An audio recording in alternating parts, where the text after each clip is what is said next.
Assalamualaikum warahmatullahi wabarakatuh. Halo semuanya, perkenalkan nama saya Isnai Nur Halimah dari kelas 1B jurusan D3 Kebidanan dari mahasiswa Poltekkes Kemenkes Jakarta 3 yang ingin membahas mengenai obat antibiotik dan amesis. Nah, selanjutnya kita simak ya video kali ini. Let's go. Nah, sebelum kalian mengetahui lebih dalam obat antibiotik, kalian harus mengetahui dulu apa sih yang dimaksud dengan obat antibiotik. Nah, di sini saya akan menjelaskan mengenai pengertian antibiotik. Antibiotik merupakan zat kimia yang dihasilkan oleh mikroorganisme yang mempunyai kemampuan dalam larutan encer untuk menghambat pertumbuhan atau membunuh mikroorganisme. Nah, sekarang kita masuk ke dalam penggolongan antibiotik berdasarkan struktur kimia, yaitu ada beta-laktam, yang mana beta-laktam dapat dibagi menjadi beberapa golongan. Yang pertama ada penasilin. Contoh dari penasilin yaitu penasilin, isoxazolil penasilin, dan ampicillin. Nah, yang kedua ada cefalosporin, yang mana contohnya ada cefacloxacil dan cefaclor. Nah, yang ketiga ada monobactam, yang mana contohnya ada aztreonam. Yang terakhir ada carbapenem, yang mana contoh ada imipenem. Nah, yang kedua ada tetrasiklin, yang mana contohnya ada tetrasiklin dan doxycycline. Yang ketiga ada makrolida, yang mana contohnya ada erythromycin dan clarithromycin. Yang keempat ada lincomycin, yang mana contohnya ada lincomycin dan clindamycin. Yang kelima ada chloramphenicol, yang mana contohnya ada chloramphenicol dan thiamphenicol. Nah, yang keenam ada aminoglikosida, yang mana contohnya ada streptomycin dan neomycin dan gentamicin. Nah, yang ketujuh ada sulfanomida, contohnya itu ada sulfadizin dan sulfioxazole dan cotrimoxazole, yang berkombinasi kepada trimetropim dan sulfametrokazol. Nah, yang kedelapan ada quinolon, yang mana contohnya ada asam nalidiksat dan fluoroquinolon, yang mana contohnya ada ciprofloxacin dan levofloxacin.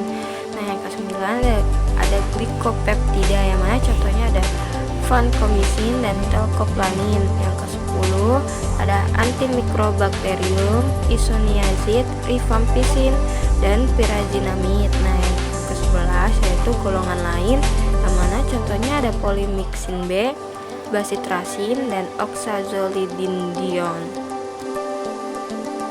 Nah, sekarang kita masuk ke dalam mekanisme kerja antibiotik, yang mana cara kerja obat antibiotik itu yaitu menghentikan bakteri berkembang biak sekaligus menghancurkannya. Nah, pada dasarnya tubuh manusia bisa secara alami membunuh bakteri berbahaya lewat sel darah putih. Disinilah pentingnya sistem kekebalan tubuh seseorang. Namun terkadang apabila jumlah bakteri terlalu banyak atau toksinnya yang dikeluarkan kuat, antibiotik diperlukan untuk membantu. Nah, antibiotik dapat dibagi menjadi antibiotik spektrum luas dan antibiotik spektrum sempit. Nah, antibiotik spektrum sempit diketahui beresiko rendah, menyebabkan resistensi bakteri dan tidak membunuh mikroflora atau bakteri sehat dalam tubuh. Nah, sedangkan antibiotik spektrum luas itu kebalikan dari antibiotik spektrum sempit, yang mana bakteri spektrum luas bukan hanya menyebabkan resistensi bakteri dan membunuh bakteri sehat, namun juga memiliki efek samping seperti diare atau ruam kulit.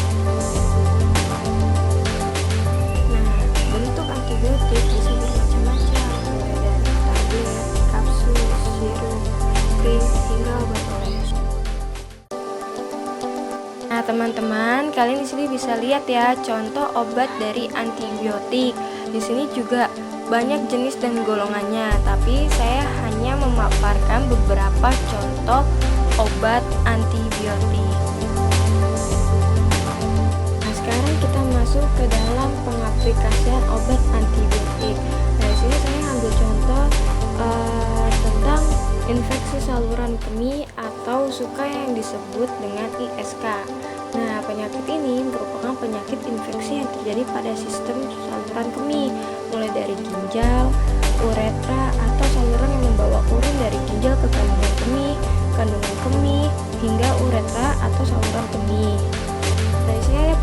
dan faktor resiko ISK atau infeksi saluran kemih.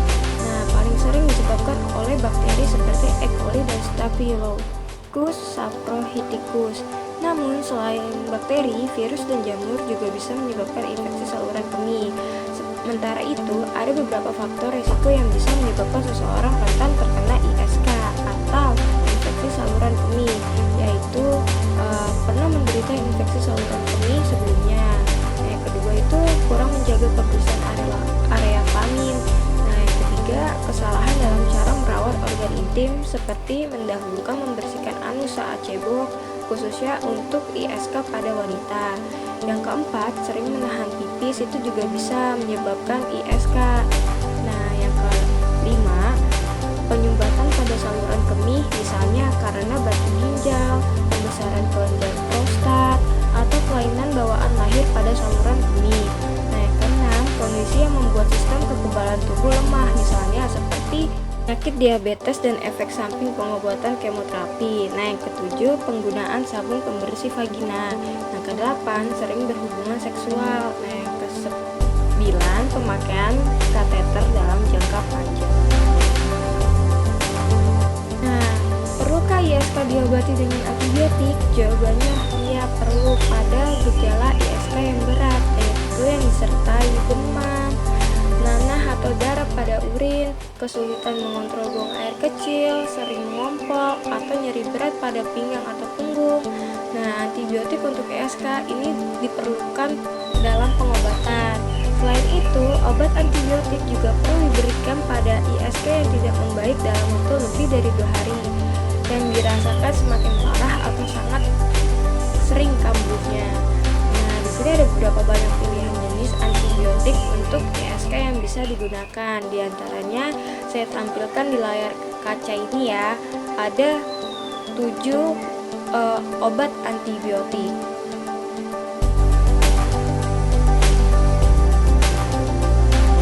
Nah, pada umumnya untuk pilihan pertama, dokter akan memberikan antibiotik jenis nitrofurantoin, fosfomycin, dan sulfamethoxazole. Akan tetapi, sebelum menentukan jenis, dosis, serta lama penggunaan antibiotik untuk ISK, dokter akan menilai dulu beberapa parah ISK yang dialami oleh pasien tersebut. Nah, sekarang kita masuk ke dalam obat yang kedua, yaitu obat emesis. Apa sih emesis gravidarum?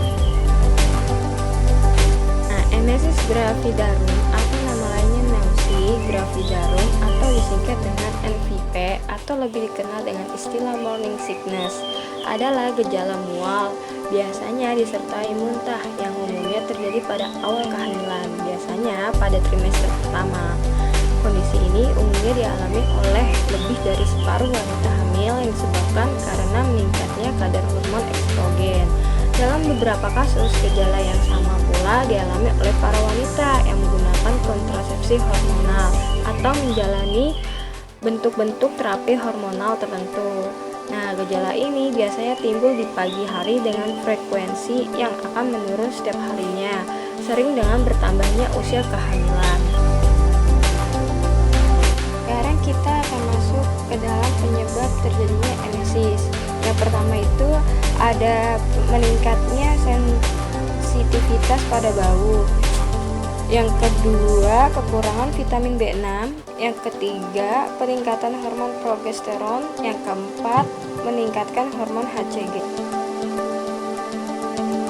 Jika emesis gravidarum terlalu parah, biasanya dokter memberikan obat bersilamin dan suplemen vitamin B6. Sekarang kita masuk ke mekanisme mual dan muntah. Mual merupakan sensasi tidak nyaman di area perut dan biasanya muncul sebelum muntah. Sedangkan muntah diartikan sebagai pengeluaran isi saluran pencernaan melalui mulut secara aktif karena adanya kontraksi otot perut, dada, dan saluran pencernaan. Golongan obat antiemetik.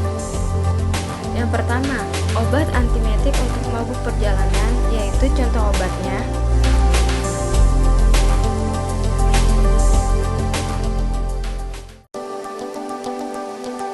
kedua, obat antiemetik saat menjalani operasi. yaitu contoh obatnya.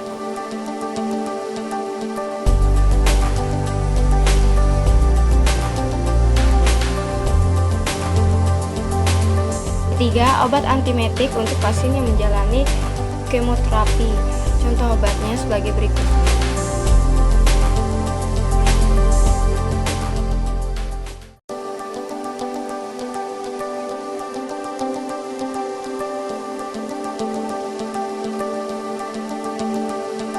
Empat, obat antiemetik untuk ibu hamil. Contoh obatnya sebagai berikut.